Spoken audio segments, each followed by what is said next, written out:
Well, here we are, Dan, the final week of the preseason, mercifully. But we are excited because the Bears are going to let their starters play through the first half of preseason game number 3 in Cleveland. He is Dan, of course, of the Tribune. I'm Dionne Miller from ABC 7. What are your thoughts about this? First of all, my thoughts are we are under the very appropriate greatness banner here in the Midway at Hallis Hall. I'm excited that Matt Eberflus has made this decision to play his starters through the first half in Cleveland, particularly the offense, Deanne, because I think what we've seen through training camp in the last 4 weeks of practices is that this is a group that needs work, right? Yes. We still have an offensive line that's trying to build cohesion and figure out who their pieces are to keep things flowing in the right direction. We have a receiving core that Justin Fields needs to develop timing with. Granted, several of those receivers are still hurt, and you can't develop timing with hurt receivers. But as much as anything, I think Justin needs game experience. I know it's preseason.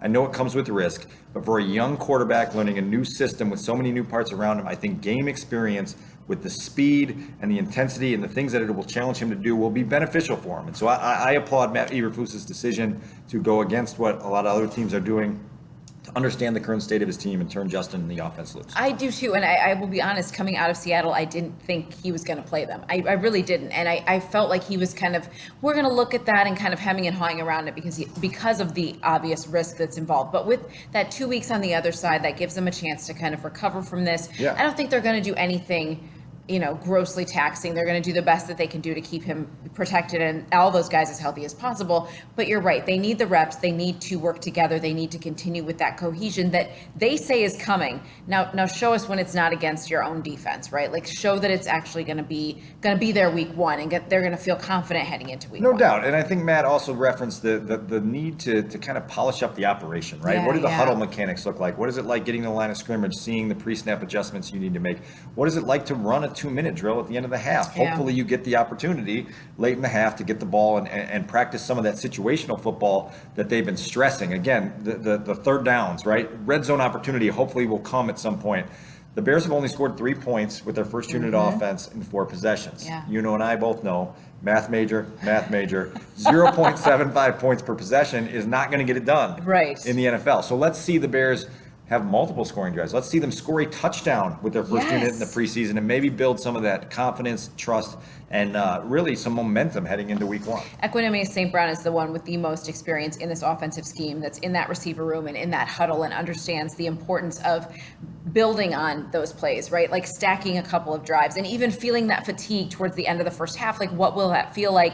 And feeling that in this moment when it doesn't count and being able to push through and then know how they want to adjust for when it does count. I thought it was a smart approach for him too, to be encouraging everyone in the wide receiver room to know that playbook inside and out, because understanding that he's been in there before, when there are mistakes made, they have to help lift up Justin. And there's going to be, Dan, there's going to be growing pains, right? Like, this is going to be bumpy. It's inevitable. So just having the more guys who understand that playbook front to back and can like think on the fly and adjust on the fly, the better it's going to be for this QB1. Also gives Luke Getsy an opportunity to see some more things, right? Obviously, he's seen a lot over the last month and knows how this offense is coming together, where the strengths are, where the weaknesses are, and how to adjust accordingly. But you get some more game action for the guy who's calling the plays, the guy who's designing the offense, writing the playbook, so to speak, to understand a little bit more what he's working with and be able to make those adjustments. I am of the belief that beyond Justin Fields, Luke Getsy is probably the second most significant figure inside this building for 2022. So let's see how he does, sort of evolving, adapting, molding things to the strengths of his players. I think you've heard from Luke, from quarterbacks coach Andrew Janocko, that Justin's pocket presence and pocket feel is still a work in progress. It is. So how do you get it to progress?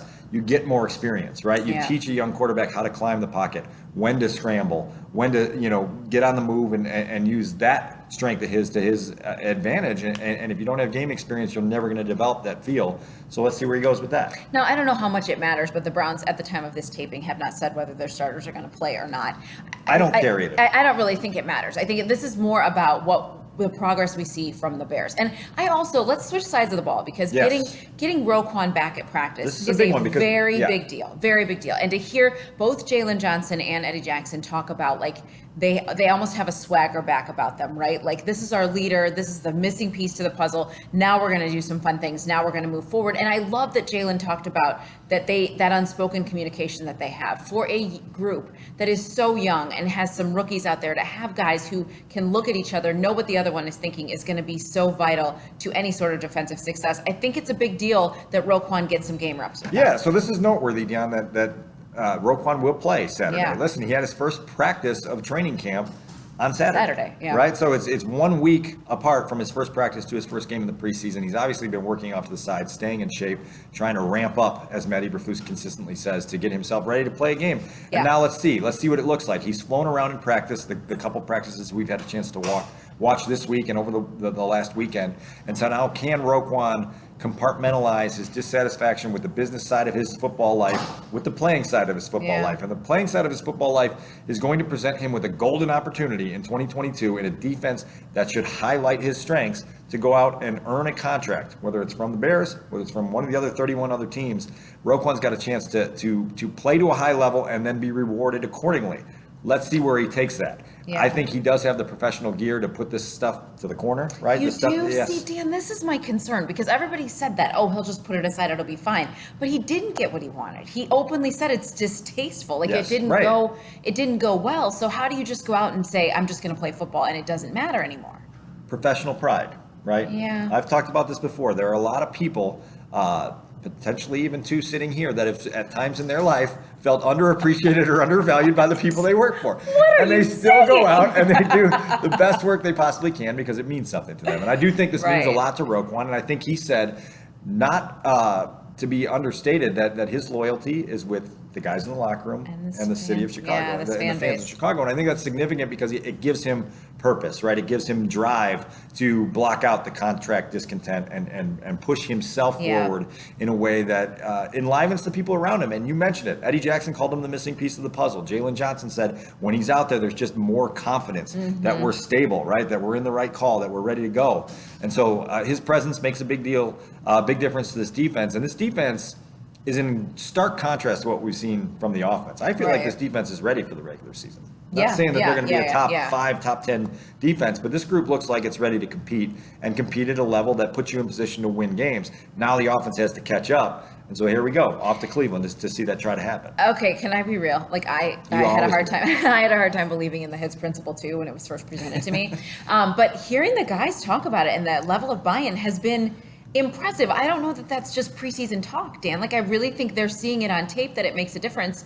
And I love that they joke about it and it's kind of like an internal thing. But they're seeing it work, and they're seeing a head coach who, as Eddie Jackson said, his actions match his words. That goes a very long way when you're coming in with a whole new team. So I think the buy-in is sincere. My question is whether it can be sustained, right? Because we're both of the agreement that the Bears may be 2-5, they may be 3-7, and so can you sustain this effort level and retain a high standard when it's not going well, when the results are pushing you further and further away from playoff contention and the things that really matter in this league? And so that's going to be the challenge for this team all year, is to retain the buy-in, right? I think the coolest thing that this group has seen is that to be treated in a way where the standard is set high, but it's not in an annoying way. Like, this coaching staff has a touch to them where they just show them, hey, this is what we're asking from you. And if you're not doing it, we're going to push you harder and show you why we're going to push you harder, because the standards are the standards. I thought it was notable listening to several people, including the defensive assistant coaches this week, talk about some of the clips that they use to set the standard here. And a lot of them are the 2000s Bears defenses, which played the same system, the Urlacher, Briggs, Tillman defenses. You know, Alex Brown, you watch those clips inside this building and you see the way that defense used to fly around and you say, oh, yeah, they went on and played for a Super Bowl, right? And so there are results that can be gotten. Obviously, you and I are both in agreement that you need talent to go along with those standards, and that's coming, hopefully, up the road. But at the very least, Matt Eberflus said it, I think, over the weekend, that your foundational floor has to be set with the way you practice, the way you operate, and what you expect of the guys that are here. And then when you get a higher level of talent, I think his phrase was, the buoy just starts to rise, right? And then you get that result out of it as well. So you know what? I might go watch clips of those defenses. They were so fun energizing, to watch. right? Oh my gosh. Yeah. I haven't seen that in so long. Greatness. They were pursuing greatness. That's for sure.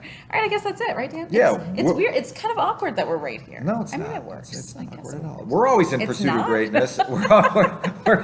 We're always in pursuit of greatness, and we will continue to pursue greatness in the preseason finale, which, as you know, is my favorite game of every year to cover, because who doesn't like a preseason finale in Cleveland to get the Hey, juices don't flowing? hate on Cleveland. The Browns are in disarray, but don't hate on Cleveland. That's your team, and we can talk about that in another episode. We're gonna change that. I'm gonna have to. I'm like really trying to like let all of that go, to shed my loyalties to the Browns. I'm really trying.